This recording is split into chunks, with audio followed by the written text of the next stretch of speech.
Bonjour Sophie. Mon parcours est essentiellement commercial et un parcours qui a été aussi agrémenté de plusieurs voyages, nombreuses rencontres et aventures humaines qui m'ont finalement donné envie de fonder un projet.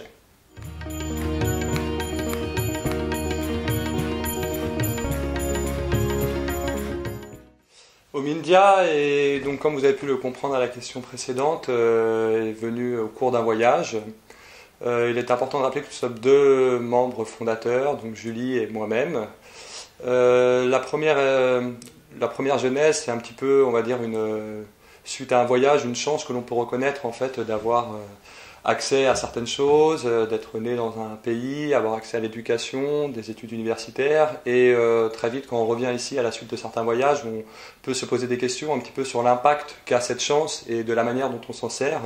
Donc au cours d'un troisième voyage en Inde, qui est un réel coup de cœur et une grande histoire d'amour avec ce pays, j'ai décidé d'exporter une des richesses de ces pays et de mettre en avant un petit peu les différentes sources de bien-être et de parler de l'Inde autre que par la misère et les vaches. Donc j'ai choisi la médecine ayurvédique comme base de mon projet et j'étais parti au début sur l'exportation d'herbes brutes. Mais finalement, après être venu ici et mener une petite étude de marché, j'ai trouvé et jugé plus judicieux d'intégrer ces plantes au sein de formules innovantes, efficaces et naturelles dans un soin cosmétique.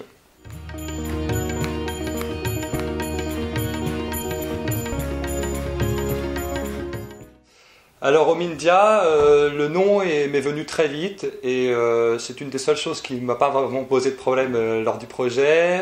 Si vous voulez, je voulais un nom qui était assez évocateur et qui parle de lui-même. Donc le Om, le son de la spiritualité et le plus sacré son dans l'hindouisme et dans l'Asie en général, et que j'ai simplement raccroché à Inde, en fait, à son origine. Bon, Om Inde ne rendait pas très bien, donc j'ai gardé la prononciation anglophone, donc Omindia.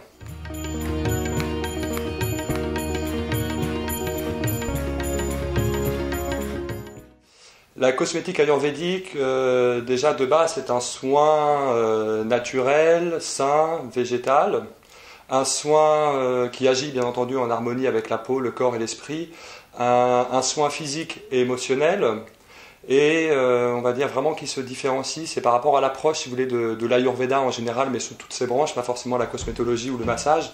C'est-à-dire qu'on part du principe que toutes les richesses et dont tout ce dont on a besoin en fait est en nous. Donc à partir de là, l'idée de ce soin, c'est vraiment de stimuler un petit peu ces richesses-là et de faire en sorte de renforcer l'immunité du corps et de pouvoir l'aider à prévenir des maladies et à combattre les effets du temps.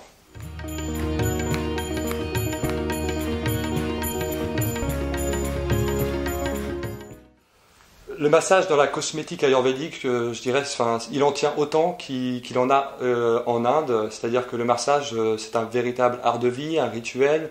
C'est vraiment quelque chose de très très présent lorsqu'on est en Inde. Donc ne vous attendez pas spécialement à avoir pléthore d'instituts de beauté et de spa en Inde, mais par contre ce que vous pourrez être amené à voir et ce que l'on voit beaucoup lorsqu'on voyage, c'est la mère qui masse son enfant, la grand-mère qui masse tous les petits-enfants. Il y a un vrai échange, un instinct protecteur et de bien-être et de prévention justement de toutes ces maladies qui passent par le massage. Donc depuis la naissance, on est massé et ça se transmet au fil des générations. Donc c'est quelque chose qui est très très très présent.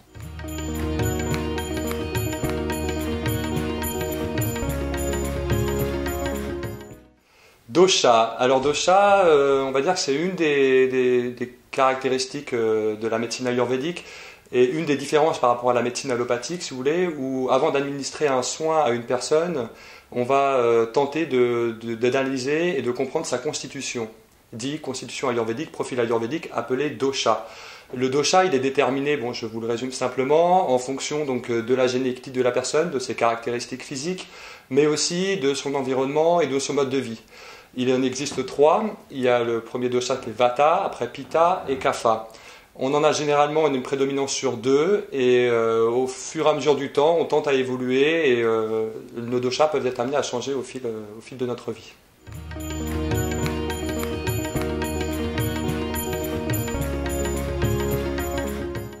Absolument, absolument.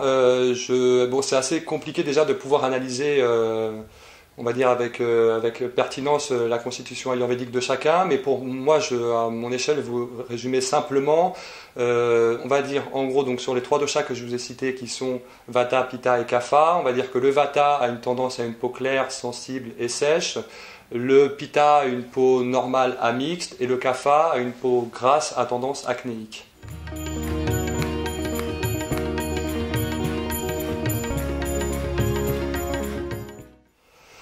Sans faire de discours pompeux commercial, je dirais déjà que tous nos composants ont un soin actif pour la peau, qu'il s'agisse des eaux florales qu'on utilise en base aqueuse, comme des huiles végétales en excipient, comme des plantes et des huiles essentielles.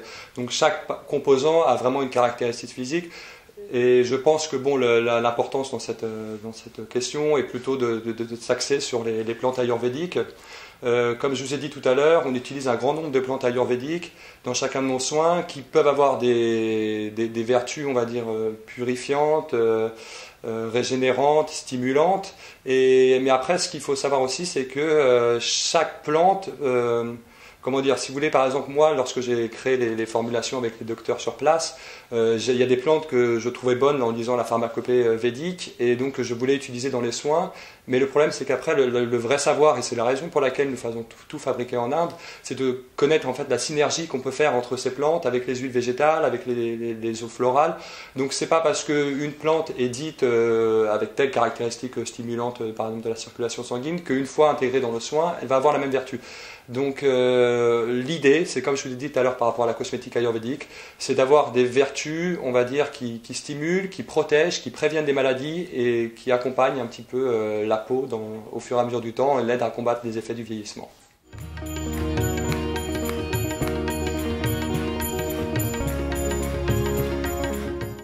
Avec plaisir.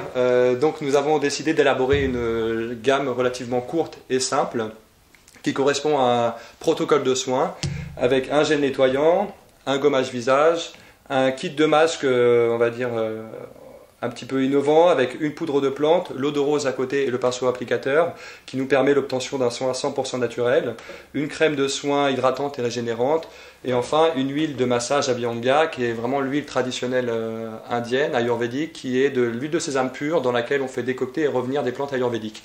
C'est la seule huile de massage qu'on a choisi de faire et en format boutique et en grand format pour la cabine pour les massages.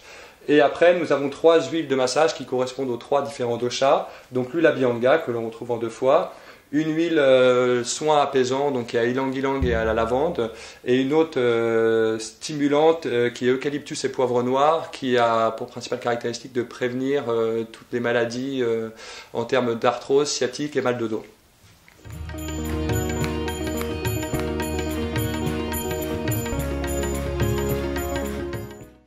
La certification bio, donc la seule impossibilité qu'on aurait pu avoir, ce serait économique, puisque du fait qu'on fait tout fabriquer et conditionner en Inde, il y a des coûts qui sont à supporter, qui sont très élevés, qui d'ailleurs, entre parenthèses, ne devraient pas être autant à charge d'un jeune fabricant et devraient plutôt un peu pouvoir tomber un peu dans la sphère du public et non pas être entièrement privé. Mais le problème n'est pas là. Après, c'est une réelle volonté, si vous voulez. Tous nos composants sont éco-certifiables. Les composants les plus, on va dire, sensibles, que sont les émulsifiants et les conservateurs, sont acceptés par les principaux cahiers des charges des organismes certificateurs bio. Donc la question, elle va un petit peu plus loin. Et donc après, il y a aussi il y a les composants. On peut aussi dire qu'il y a un petit peu, on va dire, l'origine des matières premières utilisées. Pour notre part, le laboratoire se situe sur les plateaux de l'Himalaya. L'ensemble des plantes qui est utilisé se situe dans les coopératives alentours. Donc au niveau des pesticides, tout ça, on est assez épargné. Bon, après, il n'y a pas de parti pris par rapport à ce qui se fait ici, mais bon, quand vous avez un champ bio ici en France, à côté d'autres champs non bio, l'utilisation sur les voisins de pesticides et d'engrais, tout ce que vous voulez, je ne pense pas qu'il y ait une barrière qui soit aussi délimitée qu'on le pense. Donc, Je veux dire, pour nous, notre valeur première et notre idée première était de créer un soin qui était naturel, sain et efficace. Et en plus, avec une dynamique et une optique un petit peu sociale, en s'implantant dans une zone franche qui permettait de rémunérer de manière constante chaque personnel en fait et travailleur indépendant par rapport au projet. Donc, si vous voulez, on n'a pas besoin d'être rattaché à un label pour véhiculer nos valeurs. Ça nous prend un petit peu plus de temps parce qu'on doit donner plus d'informations. On a par exemple traduit la listing key sur nos emballages pour pouvoir donner l'information aux gens qui ne peuvent pas tout connaître en fait des différents composants de la cosmétologie. Mais à côté de ça, si vous voulez, on ne souhaite pas aussi dans un second temps être être spectateur de l'évolution que peut prendre le bio lorsque l'on voit que maintenant, et c'est une très bonne chose, le bio est accessible en marque de distributeur dans les grandes surfaces. On ne sait pas comment ça va encore évoluer, donc après nous on a des valeurs qui sont les nôtres et qu'on souhaite préserver, donc on ne veut pas, pour une raison ou pour une autre, si ça prend une évolution qu'on ne peut pas assumer, être on va dire labellisé avec un label qui prend ses propres directives et dont on n'a aucun contrôle.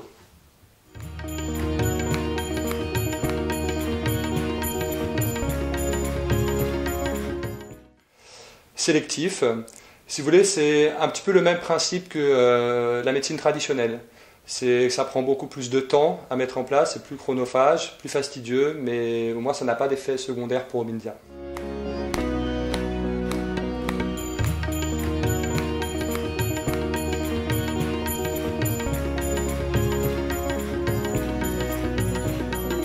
Alors là, je dirais qu'il y a deux points. Il y a le projet avec l'Inde et le projet cosmétique.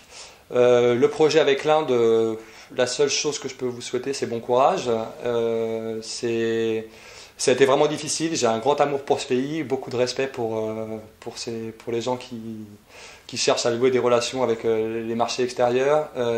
Ça a vraiment tout le côté que j'aimais beaucoup lorsque je voyageais, on va dire entre guillemets un petit peu la galère, de fait quand vous demandez un renseignement, on vous en donne un autre et qui vous mène à un endroit où vous n'avez pas demandé, qui vous fait attendre 4-5 heures pour prendre un autre bus par exemple lorsque vous voyagez. J'ai toujours beaucoup aimé ça quand j'étais en Inde, ce côté un peu imprévu. Par contre, le côté quand on monte un projet et qu'on demande un échantillon avec des caractéristiques bien spécifiques et on demande une crème avec une eau de rose, avec des senteurs de jasmin et qu'on vous envoie un dentifrice au bout de 3 semaines et que vous repartez pour 4 semaines encore d'attente, c'est déjà beaucoup plus difficile, donc il y a une vraie difficulté par rapport à l'aspect culturel de l'Inde. Et après, par rapport à la cosmétique, toutes les difficultés liées on va dire, au montage d'un projet cosmétique, donc ça, il n'y a pas besoin de le détailler. Mais après, par contre, le petit conseil que je pourrais être amené à mener, c'est une fois que vous êtes efforcé en fait de faire la meilleure formulation qui selon pour vous est la meilleure et correspond aux tendances du marché, enfin tout ce que vous voulez. Une fois que vous avez fait ça qui est au mieux pour vous, votre packaging, faites vivre votre produit, pas seulement, alors soit vous choisissez de faire de la promotion par des pubs magazines, des pubs télé ou autres, mais après le produit pour moi il y en a tellement pléthore sur les linéaires qu'il ne pourra vivre que s'il se démarque et que s'il véhicule une histoire et que vous lui associez un certain nombre de services et que vous créez un environnement autour de ce produit. Sinon, il ne vivra jamais de lui-même, même s'il est très bon.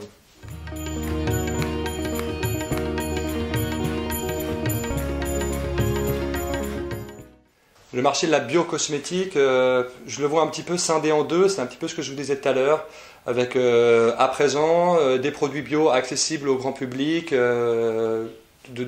avec un prix très abordable et qu'on peut retrouver sur tout type de distribution, et un autre où on est vraiment sur des marchés de niche avec des packagings qui sont très recherchés et un vrai positionnement haut de gamme.